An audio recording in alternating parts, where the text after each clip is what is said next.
Agradezco la presencia del senador Héctor Flores Ábalos, presidente de la Comisión de Asuntos Fronterizos de Norte de la Cámara Alta. Y bueno, bienvenido. Muchas gracias. Gracias, Yasmín, por la oportunidad de platicar. Muy oportuno que hayas venido hoy, porque mañana te vas a Washington junto con otros 7 senadores. Así es. Para estas renegociaciones. Es la primera ronda, ¿no?, de negociaciones del Tratado de Libre Comercio. Es correcto, es prácticamente el arranque, el inicio del proceso de negociación, en donde, bueno, pues vamos precisamente con el ánimo no solamente de dialogar, sino desde el Senado de la República de poder encontrar, en todo caso, alternativas que se traduzcan en la defensa de los intereses de México, ¿no? Aquí la gente obviamente debe recordar que este proceso de negociación está encabezado por el Poder Ejecutivo, es prácticamente la forma en la que se debe llevar a cabo esto, y es desde luego el Poder Ejecutivo a través de la Secretaría de Economía quien cuenta con las herramientas técnicas de mejor conocimiento de las variables y el comportamiento de cómo se ha dado, digamos, en los últimos casi 25 años de vida del Tratado de Libre Comercio, cómo se ha dado esta relación, y el Senado de la República tiene una participación posterior para aprobar lo acordado por el Poder Ejecutivo, y esa va a ser nuestra función, y esa función obviamente la trataremos de llevar a cabo con un diálogo permanente hacia adentro de México, con los sectores empresariales, con el sector social obrero fundamental en este país, y es uno quizás de los temas de mayor delicadeza en este proceso, y también con un diálogo permanente con nuestros pares en Estados Unidos y Canadá. Es un tema complicado. Creo que en estos momentos y desde que llegó Donald Trump a la presidencia de Estados Unidos, los mexicanos estamos verdaderamente preocupados por toda la situación que está ocurriendo, sobre todo con nuestros migrantes, ¿no? El Tratado de Libre Comercio también, no solamente a los empresarios, a todos los mexicanos nos preocupa. ¿Crees que es un área de oportunidad? ¿Cuáles son los puntos más importantes, los claves que tú crees que sí tendría que haber ya como una refrescada? Mira, a ver, yo lo pondría en dos aspectos, ¿no? El primero, con esto que preguntas, con esto que planteas, hay ciertos temas que por el solo paso del tiempo, evidentemente no fueron previstos en un origen y que hoy en día es necesario entrarle a este tema. Sí, porque se hizo con otro México, ¿no? Así es.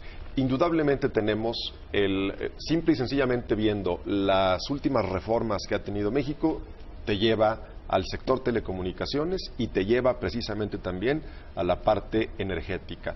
Esto es algo donde nosotros sabemos que Estados Unidos y Canadá, pero fundamentalmente Estados Unidos, tendrá un interés muy particular en el tratamiento que se le dé a esto, pues para ellos representa obviamente una ventaja desde el punto de vista económico de lo que pueda hacerse en México en esa materia, y para nosotros pues es fundamental cuidar los intereses nacionales. La composición, como sabes tú y sabe el público, la composición de estos temas es muy delicada para México. Se trata de los recursos naturales, en el caso de los hidrocarburos, y se trata también del espectro de telecomunicaciones, en los cuales el Estado tiene pues fundamentalmente la tutela y la propiedad, y es concesionada a particulares, y bajo ese esquema pues, se ha venido desarrollando todo este negocio en México. Ese es un primer tema.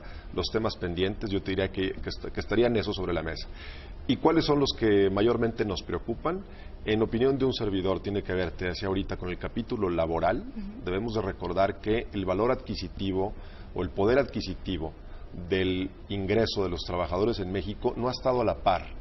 Estoy hablando del crecimiento, digamos, de la forma en la que se ha incrementado ese poder adquisitivo. Desde luego la economía, la realidad de la economía en Estados Unidos y en Canadá es muy diferente, pero allá ha habido incrementos en los últimos 25 años del orden del 25 al 30%, y en México ha decrecido, es decir, se ha perdido poder adquisitivo en el ingreso del trabajador, y eso obviamente nos lleva a una relación asimétrica. Ese es un tema, y el otro es fundamentalmente la solución de controversias. Estados Unidos quiere sacar ese tema del TLC y quiere que las controversias derivadas de transacciones comerciales se lleven a cabo en tribunales ordinarios de los países involucrados, lo cual a nosotros nos parece inaceptable.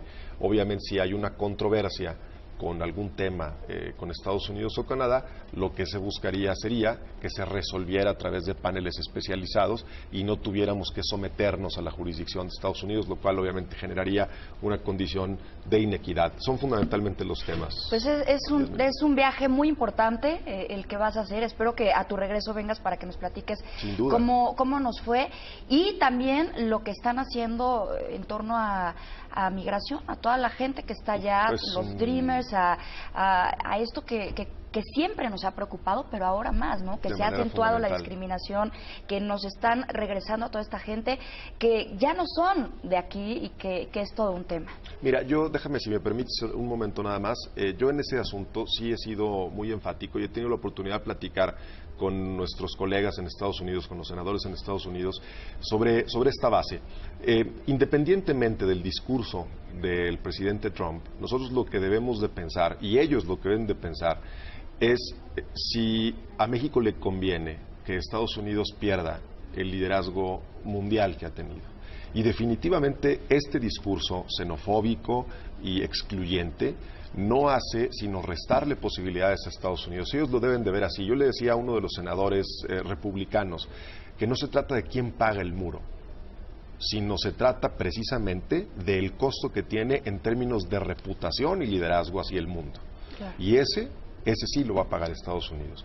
Y la verdad es que a México, en la relación tan estrecha y tan cercana que tenemos con Estados Unidos, es un asunto que no nos conviene. No nos conviene ni a nosotros ni a ellos, claro, que las cosas estén desarrollando de esa manera. Entonces, ojalá y haya conciencia en esto, pero obviamente pues nuestro papel es insistir en la protección de los intereses de México y créeme que no vamos a dar un paso atrás en ese tema. Pues ojalá que así sea, porque creo que la reputación allá a Trump no le interesa mucho. Entonces, pues sí estamos como tambaleándonos. Te agradezco muchísimo, Héctor. Yasmín, a tus órdenes. Y es un trato. Cuando regreses nos vemos para que nos platiques cómo estuvo. Aquí voy a estar contigo, por supuesto, y muy contento de platicar. Muchísimas gracias, senador Héctor.